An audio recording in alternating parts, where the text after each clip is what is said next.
Bien, retomamos en esta segunda parte de la clase, luego de haber hecho el repaso sobre los autores que hemos trabajado y ahora ya presentando a un nuevo autor, a Montesquieu. Eh, Eso nos corre de nación, nos corre de siglo. Montesquieu es un hombre de Francia, básicamente del siglo XVIII, si bien nace en el año 1689, fallece en el año 1755, pertenece a la nobleza de la época, de hecho es el conde, el barón, perdón, de Montesquieu, Charles Louis de Secondat, barón de Montesquieu, y bueno, fue un jurista muy reconocido en su tiempo y muy reconocido hasta la actualidad, digamos, y eso tiene que ver con que su prédica, su trabajo, su obra fue reivindicada, retomada, fue muy leída, eh, básicamente en la independencia, digamos en el proceso independentista de los Estados Unidos, y desde ahí también tuvo continuidad en la Revolución Francesa y en los procesos también independentistas del mundo occidental, entre los cuales se incluye nuestro país. Pero bueno, vamos por partes. Las cuestiones biográficas de Montesquieu, vamos a, digamos, les recomiendo, les encomiendo lo mismo que hicimos con los otros autores. Pueden consultarlas en distintos portales, distintos sitios, distintas páginas. No tiene demasiado sentido ahondar en eso. Simplemente, bueno, sí, la referencia a su pertenencia a la nobleza y a la élite ilustrada de su época sí es considerable porque algunos, digamos, analistas de su trabajo plantean que justamente esa es una de las condiciones por las cuales propone su teoría política o su teoría del Estado. Pero bueno, situémonos, como decíamos, nos hemos corrido ya de nación, estamos en Francia, nos hemos corrido de siglo, ya estamos en el siglo XVIII. Recordarán ustedes de su paso por el secundario, de lecturas posteriores, el llamado siglo de las luces, el siglo de la razón, el siglo del iluminismo, el siglo de la ilustración, ¿no? De alguna manera todos son distintas maneras de llamarle al mismo siglo, el siglo en el cual se van a ir disipando las tinieblas definitivamente de la Edad Media, el oscurantismo con el cual se caracteriza la época pasada, el oscurantismo teológico, el oscurantismo eclesiástico, y se va a ir eclipsando el poder de la Iglesia, particularmente de la Iglesia católica, básicamente en Francia, bueno, en España, en los países digamos del catolicismo. No va a sufrir el mismo proceso la Iglesia anglicana protestante que ya venía de la reforma previa. Algunas ideas centrales también aquí del contexto. Seguimos en términos de los procesos de larga duración, de los procesos estructurales en la transición del feudalismo al capitalismo, ya con un capitalismo que se está consolidando y fundamentalmente en las naciones del noratlánticas, con la revolución industrial en proceso, digamos, pero bueno, ya por otra parte con un proceso de acumulación más desarrollado, con los imperios coloniales que se están desplegando aún más. No podemos olvidar, porque nosotros ya para el siglo XVIII estamos en plena etapa colonial y en realidad sobre fines del siglo XVIII comienza el derrumbe colonialista en América Latina que se va a concretar en el siglo XIX, pero por otra parte en otras partes del mundo y particularmente en el Oriente y fundamentalmente en la India, se están dando las disputas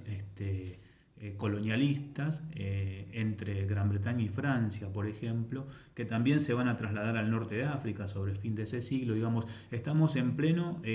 etapa de despliegue colonialista franco y británico, fundamentalmente holandés, digamos, sobre el Oriente y sobre África. Estamos en la etapa de la revolución científica también.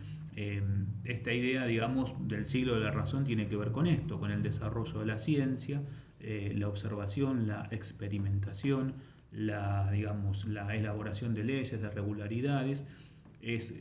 madura, digamos, el método científico que ya venía desarrollándose en el ámbito de las ciencias naturales con Galileo, con Copérnico, con Kepler, digamos, desde una perspectiva racionalista, la síntesis con el empirismo, expresado en Bacon y también en Locke, al cual nosotros trabajamos como un teórico político, inclusive como fundamento de la economía. No lo hemos visto desde la perspectiva epistemológica, pero ha sido reconocido también como uno de los fundadores de este pensamiento, digamos, de esta perspectiva empirista, que en síntesis con el racionalismo van a terminar constituyendo el método científico y por otra parte la ciencia al servicio del desarrollo de las fuerzas productivas, como lo estuvimos diciendo recién, del desarrollo del capitalismo y de la expansión colonial de los europeos. Eso es este siglo que se expresa en términos políticos con el despotismo ilustrado, particularmente en Francia, esos monarcas que comienzan a acceder al conocimiento que la revolución científica está desarrollando y que pretenden hacer cambios, digamos, desde arriba, ¿no? La síntesis de los conocimientos, y particularmente en Francia, es la enciclopedia. Si hay, digamos, un símbolo que señala cuál es digamos, la perspectiva, el perfil fundamental, es la enciclopedia, en donde se reúnen, digamos, el compendio de todo el conocimiento que se ha desarrollado hasta ese momento. De ahí viene esta idea de enciclopedia. Y luego, bueno, distintas teorías que se van dando. El mercantilismo va dando paso a la fisiocracia, y en el plano de lo político se comienza a pensar, o se continúa pensando, digamos, una teoría racional del Estado. Cómo justificar el Estado, cómo justificar el gobierno, cómo organizar las sociedades en una situación, insisto, de transición en donde hay fuertes disputas por reorganizar las sociedades o por mantener el status quo. Ese es de alguna manera el contexto muy general en el cual está pensando Montesquieu, o en el cual hay que pensar a Montesquieu. Luego les voy a acercar algunos audiovisuales también, los enlaces, como para que los puedan complementar también estos grandes rasgos generales, como para situarnos en tiempo y en espacio. Estoy apelando sí a conocimientos previos que, bueno, no tienen por qué tener tan presentes, así que algún audiovisual al respecto puede llegar a servirnos, puede llegar a ser útil, máxime que por otra parte es el mismo siglo en el cual vive y en el cual desarrolla su obra Rousseau, que es el próximo autor que vamos a trabajar, así que nos va a servir un poco de nexo entre Montesquieu y Rousseau, ver un audiovisual o algunos audiovisuales que terminen de situarnos en tiempo y en lugar. Bien, el texto que les di para trabajar, cambiando un poco esta dinámica de una lectura primaria para luego ver este video, es de una politicóloga chilena y trabaja una cuestión que habitualmente no se tiene en cuenta en Montesquieu, que tiene que ver con la distribución del poder. Porque ha sucedido con Montesquieu, de alguna manera lo mismo que sucede con Maquiavelo, que por ahí se toma una idea que luego se sintetiza en algún lema o alguna frase que es la primera que viene a la mente, así como cuando decíamos Hobbes, el hombre lobo del hombre, la guerra de todos contra todos. Bueno, la de Maquiavelo, no recuerdo si hicimos referencia, pero siempre se habla de que el fin justifica los medios, independientemente de que él nunca dijo esta frase literalmente así, sino que, como lo hemos visto, tiene que ver con el hecho de que el príncipe no debe dubitar respecto a los medios que tiene que utilizar en función de mantener su poder, inclusive los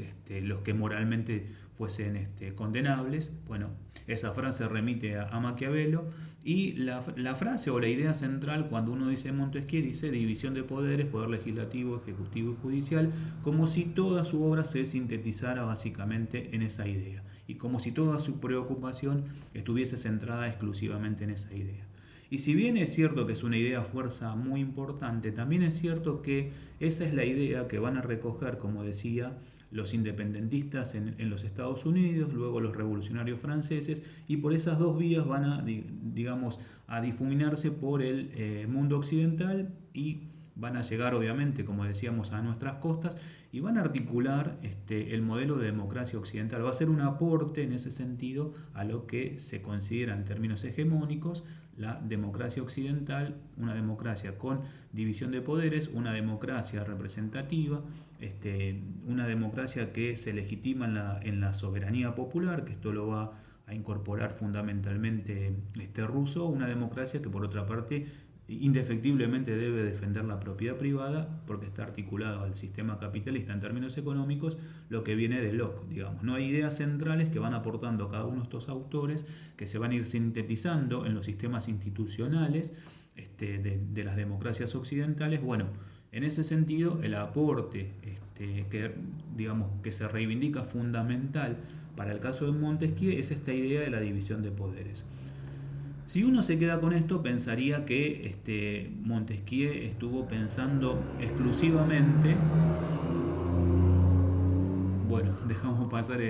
estos ruidos externos que son propios de estos tiempos. Decía, si uno se queda con esta idea o centraliza esta idea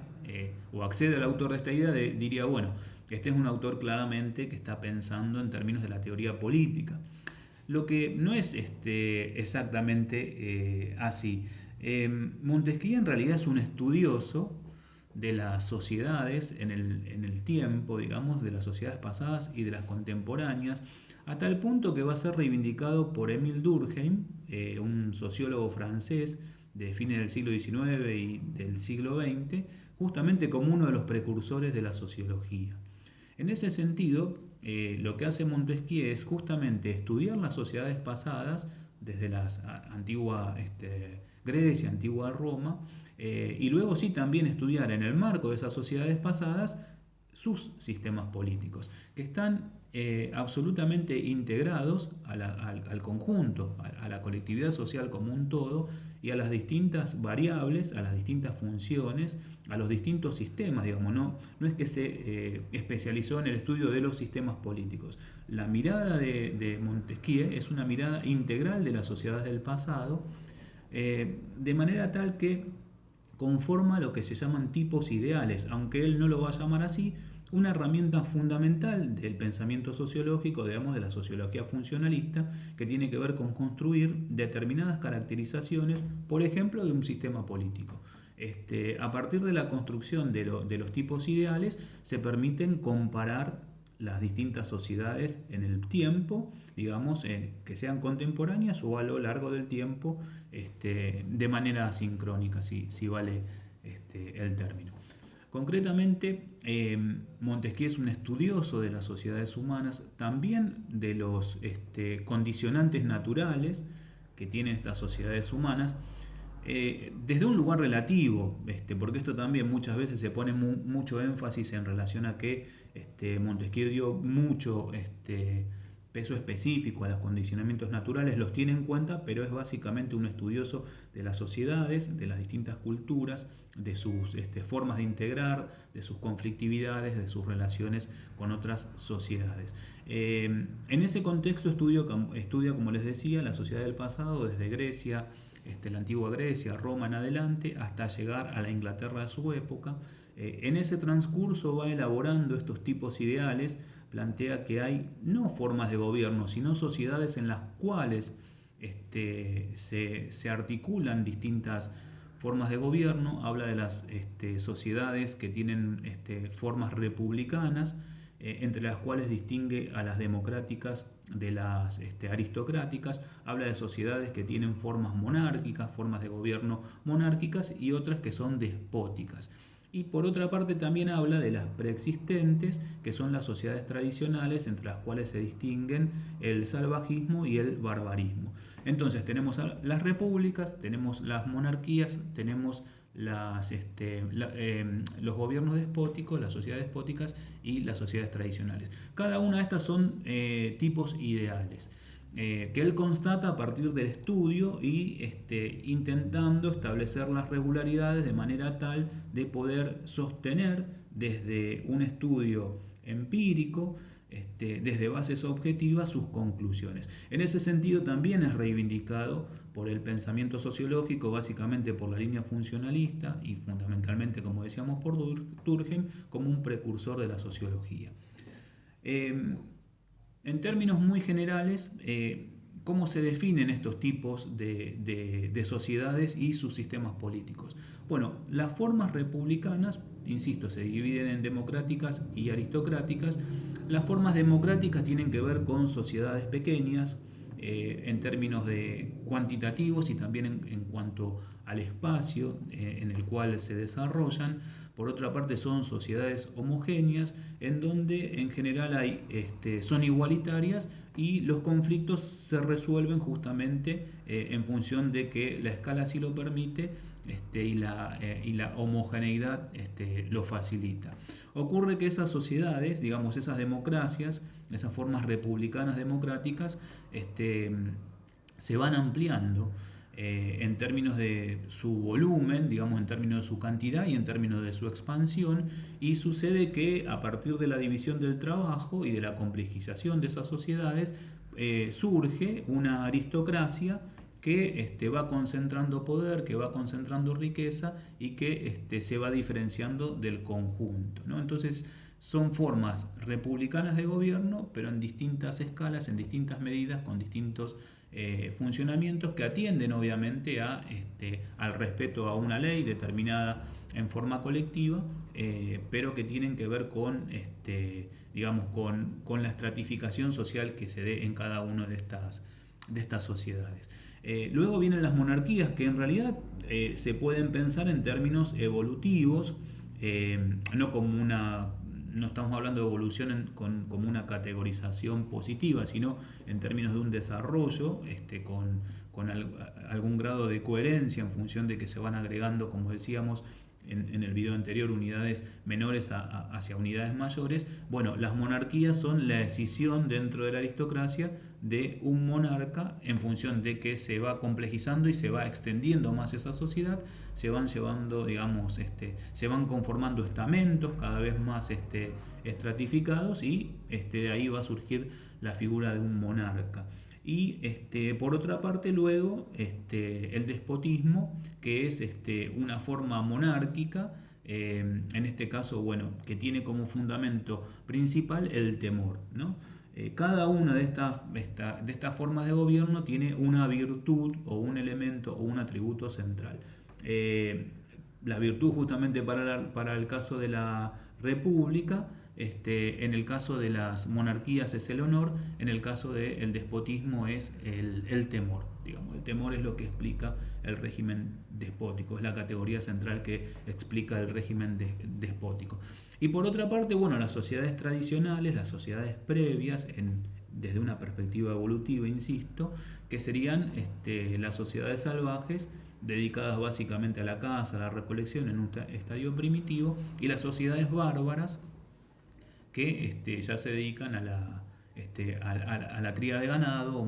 digamos una cría transhumante, movilizándose y demás. Ese sería un poco el formato de las sociedades que por otra parte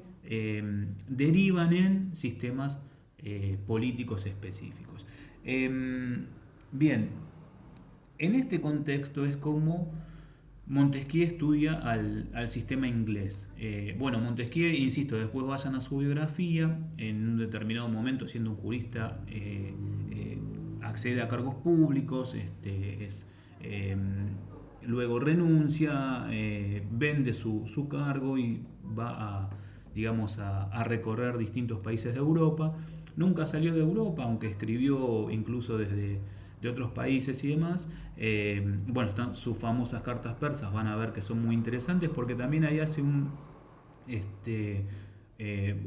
ejercicio que va en contra del etnocentrismo, que es intentar ponerse en los ojos de lo que serían ciudadanos, personas que no pertenecen a su sociedad y cómo verían esas instituciones una persona extranjera, ¿no? Es un lindo ejercicio, digo, en función de que van a encontrar sus cartas persas que no remiten a que él estuvo fuera de Francia y no estuvo nunca en Persia, pero sí recorrió Europa y entre sus viajes se destacó siempre, en términos de sus biógrafos y quienes hoy en día reivindican sus ideas, su paso por Inglaterra. Efectivamente fue un viaje importante, estuvo 2 años allí, estuvo estudiando el sistema político en el contexto de la sociedad, y lo que va a ver ahí es claramente, bueno, lo que algunos dicen, Althusser es uno de ellos, un filósofo político francés del siglo pasado, lo que algunos dicen va a encontrar el sistema por el cual, siendo una persona ilustrada, pero por otra parte perteneciendo al estamento de la nobleza, el sistema que permitía perpetuar el poder a su propio estamento. Él va a decir, bueno, este es el sistema, queda admirado por el sistema, y el sistema es básicamente la monarquía parlamentaria. La monarquía parlamentaria por la cual habían luchado los liberales, cuyo referente era John Locke, como habíamos visto, en 1688, y que se había instaurado con la llamada Gloriosa Revolución. ¿Qué va a ver como positivo de ese sistema político? Bueno, básicamente que aquí tenemos presente, según Montesquieu, a la figura del monarca, sí, pero luego está la aristocracia, a través de una de las cámaras del poder legislativo, la Cámara de los Lores, y también está el pueblo, también están la plebe, digamos,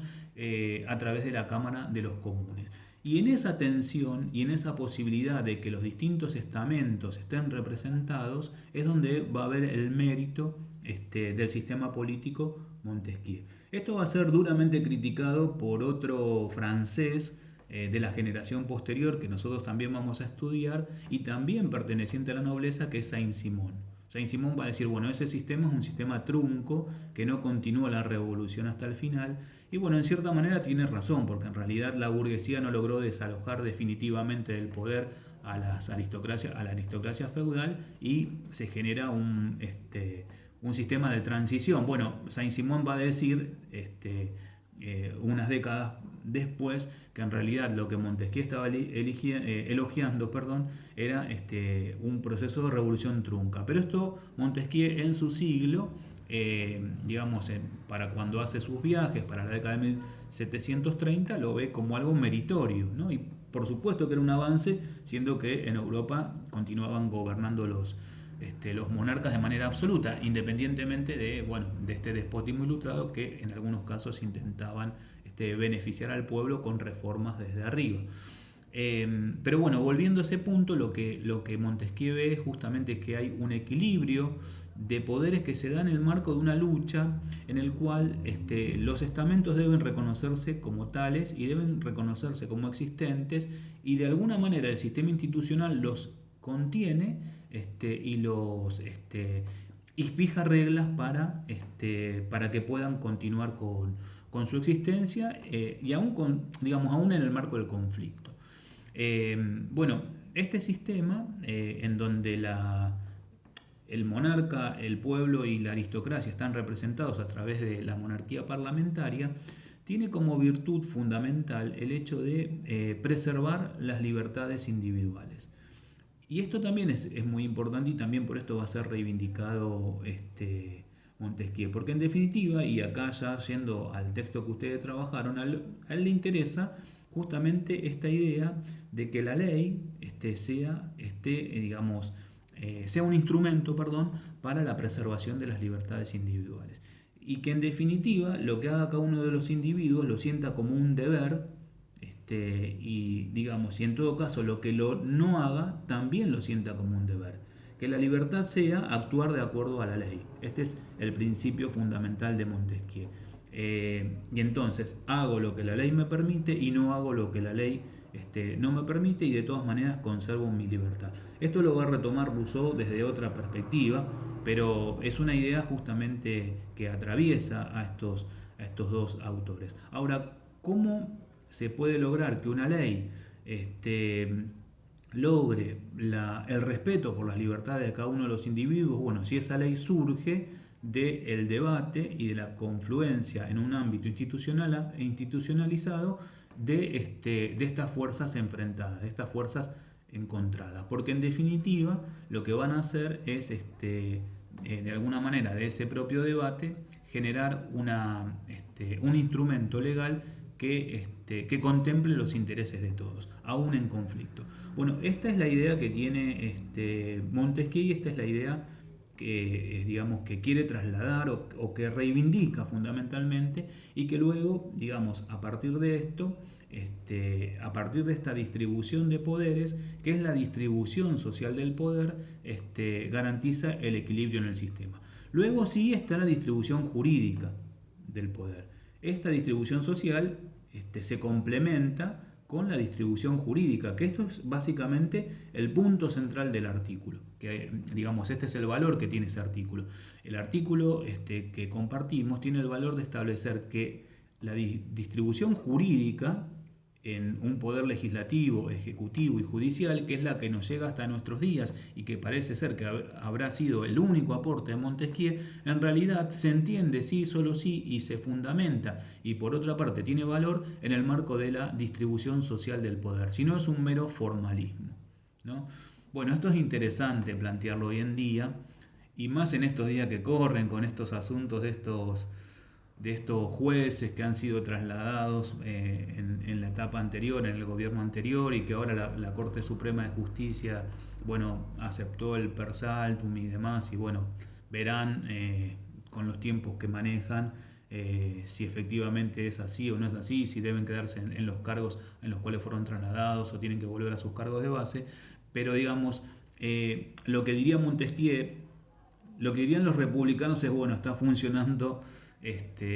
muy bien, y esto no quiero entrar en las coyunturas, aunque estos temas nos llevan indefectiblemente a las coyunturas, está funcionando muy bien el sistema de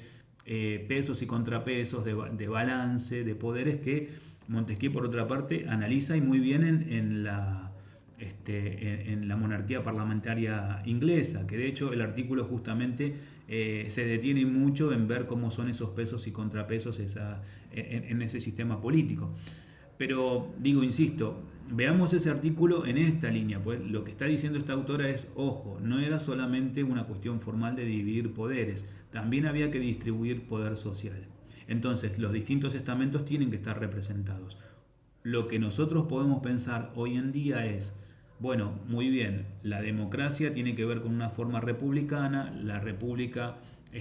se instituye a partir de la división de poderes, pero ¿dónde está la representatividad social? No ya de estamentos, porque no somos una sociedad estamental. En principio somos una sociedad de clases, hay movilidad social, bueno, todo lo que ya conocemos y que por otra parte vamos a ver en el transcurso de la materia, pero sabemos que no somos una sociedad estamentaria, sí fuertemente estratificada, pero independientemente de ese debate, que es interesante también, digamos, bueno, en realidad en los poderes del Estado están representados efectivamente el conjunto de la sociedad argentina. O sea, uno podría pensar, en función, insisto, de lo que plantea la autora, es si efectivamente alcanza con la división de poderes o si hay que complementarlo con una distribución social del poder. Ella ahí pone algunos ejemplos,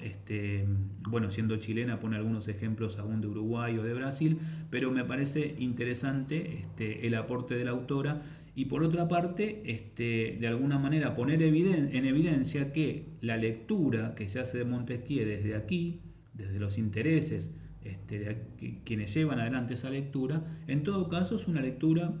si no vale el término sesgado, por ahí seguramente interesado, o por lo menos parcial, ¿no? Bueno, como todas las lecturas, en definitiva, esto surgió en nuestros intercambios, pero poner en evidencia que se trata de una lectura parcial y que Montesquieu pensaba un poco más allá de la estricta división de poderes y de la formalidad que implicaran los pesos y contrapesos en ese contexto. Y por otra parte, y ya para ir cerrando,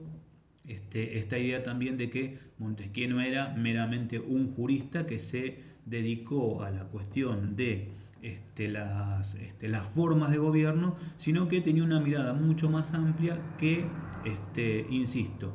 desde la propia sociología, algunos de sus padres fundadores, entre comillas, entre los cuales está Emil Durkheim, que es uno de los fundamentales, lo reivindican incluso como un precursor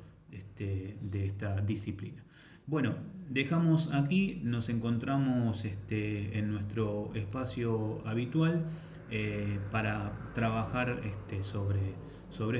estas dos partes de los videos, y bueno, luego también a través de artículos periodísticos bueno, lo que venimos desarrollando hasta aquí, a través de algún ejercicio,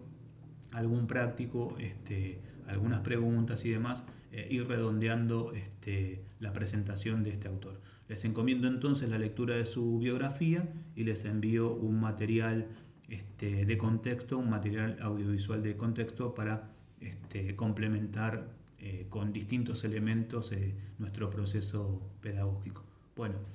un saludo. Supongo que este video lo van a ver en el horario de clase, entonces sería buenas tardes o buen día o buenas noches si lo llegan a reproducir en otro momento.